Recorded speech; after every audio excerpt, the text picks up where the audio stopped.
Kung napanood ng Supremo, yun na yung katotohanan natin. No? Nagpalabas ng executive order ang ating Pangulo for possible martial law kung hindi mapigilan ang kaguluhan o rally. So, yun yung ingatan natin, ano? Yun ang ingatan natin. Baka sila ang gumawa ng gulo para maging basis nila para magkagulo. O what I mean, para mag-declare ng martial law. So, sa atin, we announce to the Filipino people, so gagawa sila ng gulo na kunwari tayo ang nanggulo, katulad nung November 30, to remind you, Filipino people.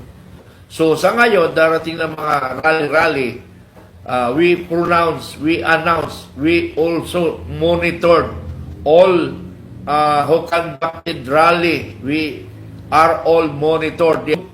Expected natin na gagawin ng Marcos, kaya nga sinuportahan natin dahil because of para bang nalapastangan ang apelyido nila, sinuportahan natin na para makabawi ang mga Marcos na sirang-sira na for the purpose of the situation na baka magkaroon ng invasion ang China. We are ready Filipino because the government, they are busy on politics. Wala silang pakialam sa mga Pilipino na magkamatay. Wala silang alam na kung magkagutom ang mga Pilipino. Wala silang pakialam. And we, Supremo, initiated for Filipino guerrilla forces for the purpose of that situation. Ganon mga kababayan. Ready na tayo? We are preparing the Filipino people, especially guerrilla forces, to alert and prepared kasi malapit-lapit na. Ihanda ko ng buhay ko sa katotohanan. Tingnan nyo ha.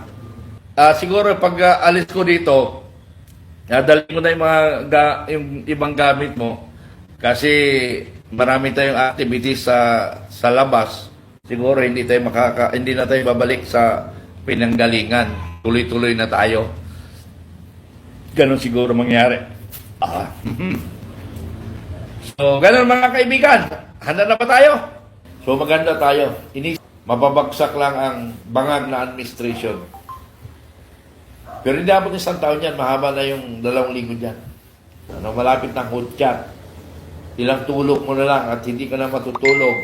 Mag-overtime tayo. So, ready na ba tayo ang bayan? Kung